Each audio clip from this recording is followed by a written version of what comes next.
Apa yang kau buat? Dari 24 menuju 24 besar kan dikasih materi hari itu juga untuk dinyanyikan beberapa jam kemudian.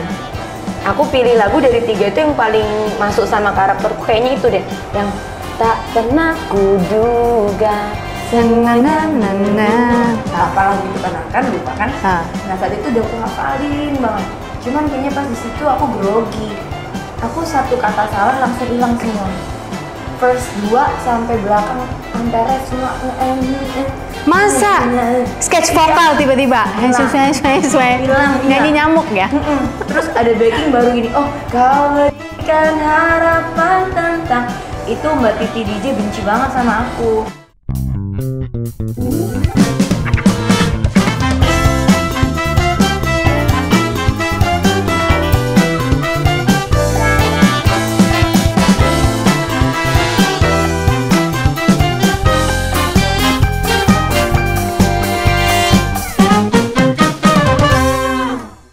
Pada saat itu? Pada saat itu, tapi Mas Indra sama Mas Anang yang bilang kayaknya there's something about this girl, ngelosin aja lah gitu. Mereka berantem sampai Mbak Titi walk out dari ruangan.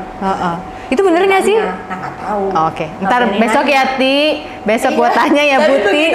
Begitu lihat industri sih gini, oh ini mungkin benar, cuman ya mungkin juga sekalian biar ada keren gitu kan. Tapi kan saat itu kita mana ngerti.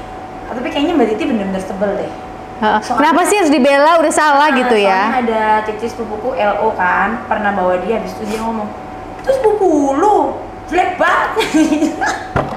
Kenapa sih dia bisa lupa lirik gitu? Oh, tapi tetap maju karena dua orang ini. Dan kamu favorite ya berarti ya? Betul, memang udah rezekinya aja gitu. Terus maju. Padahal di situ aku yang paling nggak ambisi. Di antara semua tuh peserta 11 yang lain tuh pengen banget jadi juara. Aku enggak. Aku enggak apa-apa kok kalau nggak maju lagi. Maju. Sampai jadi 2 besar. Gitu. Waktu itu juara satunya siapa ya? Kok aku Aris, lali. Ada yang Aris. Iya. Tapi Indonesian Idol memang tanpa bermaksud ya teman-teman, rata-rata juara 2-nya yang melanglang buana ya. Apa kebetulan ya? Kok ya kayaknya pas gitu. Biasanya yang juara 2-nya yang malah konsisten gitu. Di kelas selalu ada alasannya sih. Maksudnya emang kalau kayak Aris nggak terlalu terbiasa mungkin kerja profesional, jadi dia bingung penyesuaiannya. Sekarang Aris di mana? Ada di Jakarta. Oh Jakarta ya. Oke, menanglah juara. Berubah dong duniamu. Berubah banget. Right? Suddenly semua orang tahu siapa Gisela. Nggak semua banget sih. Masa sih? Enggak. Satu Indonesia lo sibuk kali dulu tuh. Iya enggak sih, tapi enggak segede itu kok impactnya. Begitu kita keluar ke dunia nyata, aku tetap mesti memulai dari nol, tetap kok Kak. Tetap. Gitu? Cuman ya lumayan, dibanding yang penyanyi wedding ya lebih susah lah pasti. Begitu Idol, jauh lebih jauh lebih ada jalan kan, karena manajemen kan dicariin kerjaan. Dan beda sama teman-teman idol yang sekarang. Iya. Jadi, nggak begitu dikenal-kenal kali menurutmu, tapi udah ada jalan. Tapi udah jalan. Nanti tiba-tiba ada iklan rame-rame sama teman-teman yang lain. Tuh aku masih inget dibayar 8 juta. Waktu Seneng itu banget dong. Seneng banget, tapi kan kalau pikir-pikir kecil banget juga ya. Jadi ya iyalah. Ada motor. Gak apa-apa. Value-nya harusnya nggak segitu karena kan manajemen ngambil, ngambil. Dan bagi rame. Terus tapi kita juga udah happy, pertama banget, kita bukan siapa-siapa. Pertama kali aku langsung kasih mama, cuman aku bilang aku cuman pengen Nintendo DS ya mas 1. Tetep bocah. Iya gitu. Terus akhirnya belilah itu Nintendo DS. Terus adalah dapat iklan vitamin C, ada juga kerja nyanyi walaupun start dari angka kecil, tapi lebih mendidik sih. Jadinya kami punya mental bekerja keras memang gitu. Nanti nyanyi itu dari daerah-daerah banget yang bisa 7 jam naik bus. 7 jam, iya benar, 7 jam naik bus dari Makassar. Atau nggak naik mobil tapi lagunya koplo gitu. Kita nggak bisa komplain, nggak princess gitu. Terus ntar ke mana, Maluku, Halmahera, nggak ada sinyal, mati lampu, panas-panas, kampanye ya kan, dulu apa aja kita ambil. Tapi itu aku syukuri juga karena membentuk karakter juga lebih lagi kan. Waktu itu kan manajemen udah diambil dong sama geng Indonesian Idol-nya. Jadi mama udah nggak ikut lagi sebagai manager waktu itu. Dia dari aku SMA nyanyi di Surabaya yang wedding juga udah males ikut karena jadinya berantem kalau ikut. Karena kan dia Marbadai. punya standarnya sendiri ya Marbadai. Marbada muncung ini kan dua-dua. Jadi kamu tuh loh kalau nyanyi senyum gitu. Aku apa sih makan udah gitu. Jadi udah dia nggak pernah ikut lagi. Paling kadang jemput, antar gitu. Gue kok jadi inget ini ya Joy Tobing. Joy, kapan kau ke Bali, Joy? Aku mau ajak ngobrol juga karena aku inget banget tuh ya si Dambori itu kan kalau misalnya dulu di belakang panggung banget gitu. Joy, sini kau Joy. Sini kau, tengok kakak ini. Tanya dia, kayak mana dia makan-makan sehat itu? Tanya kau Joy. Jadi gue suka, ya Allah, kasihan sih Joy. Maaf ya Joy, ini bukan ngomongin Joy, ini memancing supaya Joy datang ke Bali. Datang ke sini. Udah rindu kali pun aku. Bawa mama ya, orang mama bawa juga sekalian. Rombongan.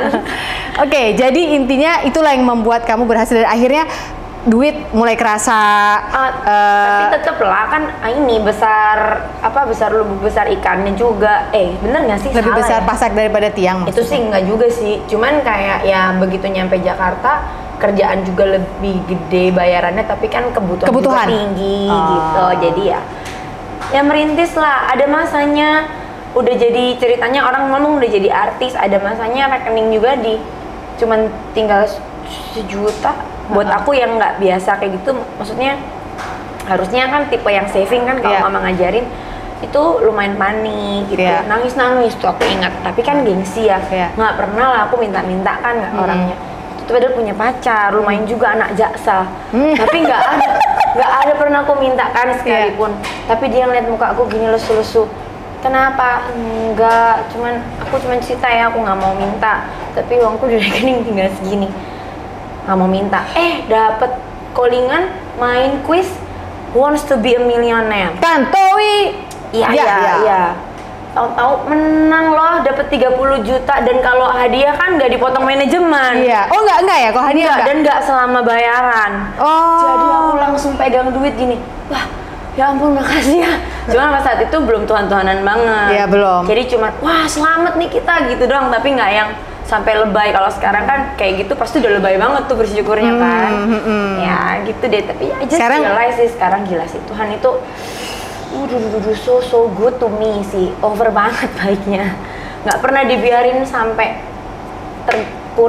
kekurangannya. Kalau itu nggak pernah, selalu dicukupkan dan always on time. Always on time. Lagu ya. Nah, ke topik itu sekarang, bahwasannya Tuhan itu baik banget buat kamu. Di podcast banyak banget yang aku lihat ya, selalu tidak lupa Gisel ngomong bahwa Tuhan tuh baik banget sama Gisel. Baik banget. Keterlaluan baiknya. Keterlaluan, gemes deh. Kalau kita nih kan mengenalnya dengan istilah grace ya, kasih karunia. Kita nggak layak, tapi kok dilayakkan sih? Ya. Kok bisa sih gitu ya? Nah, boleh nggak sih tanpa aku mau membahas ke sana lagi ya Gisel? Tapi boleh nggak sih aku sebut bahwa waktu sempat dulu terjadi satu keterpurukan dalam hidupmu? Nggak satu, banyak. Ya banyak ya sih. Ya aku juga banyak. Harus terpuruk. Habis itu masa lalunya diizinkan untuk terbuka, buruk lagi, bolak-balik gitu. Oke, aku pilih yang kedua tadi. Karena kenapa aku pilih yang itu? Karena gini, kalau untuk tanpa mengecilkan divorce ya, I understand it's a very painful process karena pernah mendampingi orang yang sangat dekat denganku harus melewati sebuah perceraian. Orang yang sangat aku sayangi, aku harus mendampingi dia untuk melewati itu. Jadi aku lihat betapa hancur hatinya.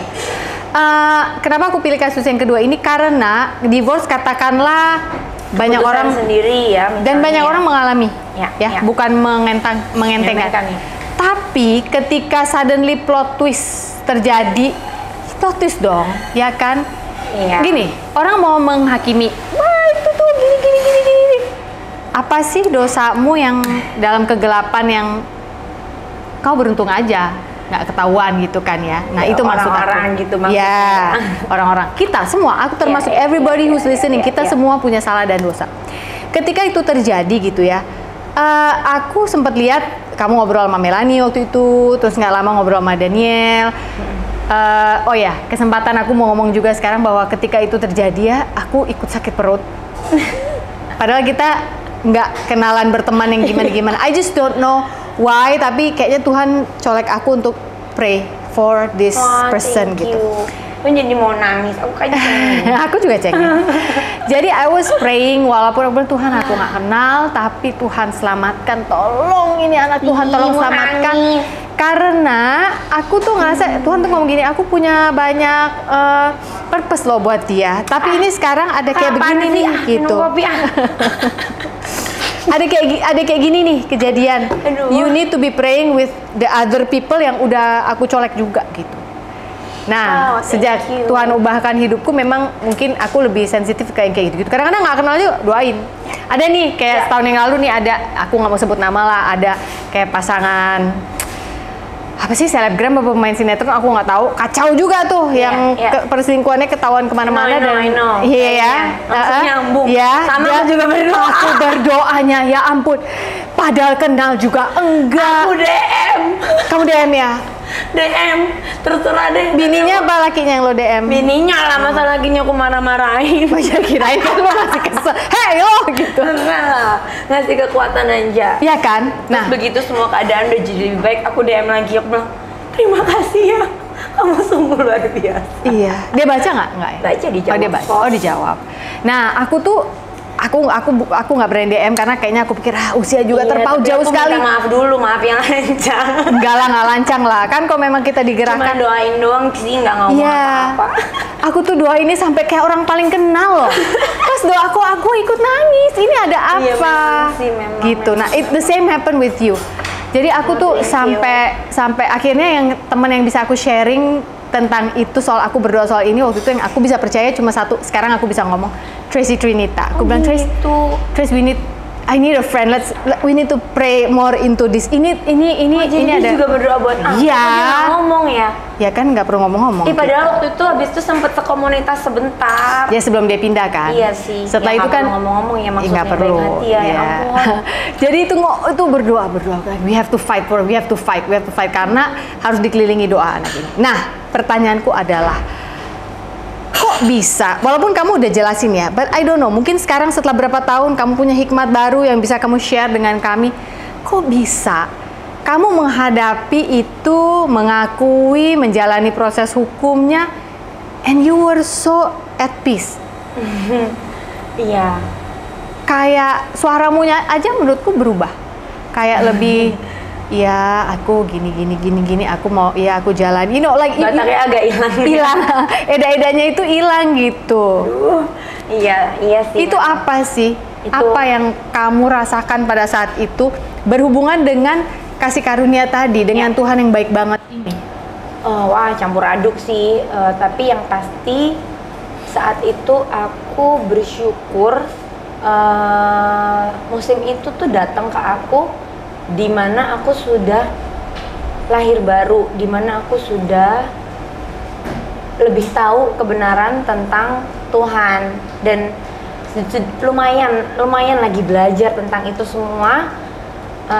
Setahun padahal gitu, baru setahun aku lahir barunya. Lahir baru tuh apa ya, buat yang nonton kalau yang nggak paham, kayak hijrah gitu ya. Bukan sih ya, Apa ya? ya mengaktifkan lagi spiritual life-nya gitu Iya, ya, yang mungkin iya. selama ini Memperkuat. beragama sih, tapi ya nggak dipakai-pakai banget lah. Nggak ada hubungan personal dengan Tuhan. Betul, nggak punya hubungan personal dengan Ya, Tuhan. cuma yang penting hari Minggu gereja deh, ya gereja Natal gereja deh.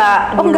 enggak juga. Karena sibuk kerja, sama Mas Ding berdua tuh kerja gitu loh. Nggak yang ke gereja apa ini itu. Oh. Terus beda juga ya, dia ortodoks kan, aku Iya. nggak ngerti ya kan, dia Kristen udah bingung Iya, gitu, iya. nggak bisa ambil perjamuan gitu, jadi Iya, emang iya, nggak aktif iya. lah Iya, intinya. iya.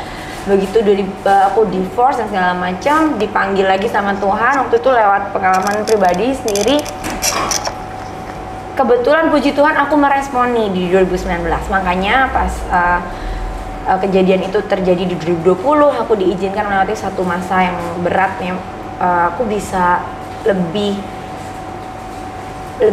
punya pengharapan gitu untuk menjalaninya. Karena kalau enggak kayaknya udah pasti respon pada umumnya akan super stres, depresi, itu bukan stres lagi. Walaupun stres juga sih, nangis juga kok gitu aku banget. Cuman masih bisa dijalani gitu hari per harinya karena ya itu Tuhan baik banget udah mempersiapkan aku di setahun itu. Terus aku waktu itu juga punya komunitas dari gereja. Itu aku sama Kak Aprila Mokalu sama Kak Yosi Mokalu. Jadi pas itu terjadi, kan pasti panik ya. Pas dengar kabar jebret gitu kan, pasti panik. Responku sebagai manusia normal pasti bingung, kalang kabut. Nangis iya, mesti ngakalin ini gimana nih gitu. Sempat terfikirkan untuk nih ada banyak masukan kan Kak, ada banyak versi masukan apa yang mesti aku kerjakan saat itu. Nggak memungkiri banyak juga yang men-suggest untuk usah ngaku, jangan bilang itu kamu apa segala macam gitu, banyak suara-suara. Tapi ya itu bersyukur punya kayak komunitas itu, ada Kak Yosi dan Kak Pila yang selalu ngomong di telinga aku gitu, yang bisa aku dengerin. Ya mereka perpanjangan tangan Tuhan lah ya, yang diperkatakan ya. Firman.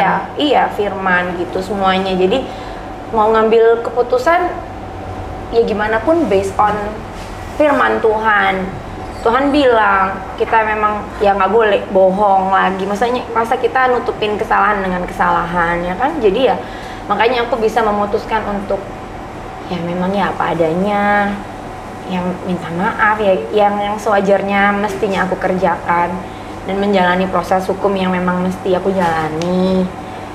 Ya mau nggak mau kan gitu. Terus juga sangat diajarkan untuk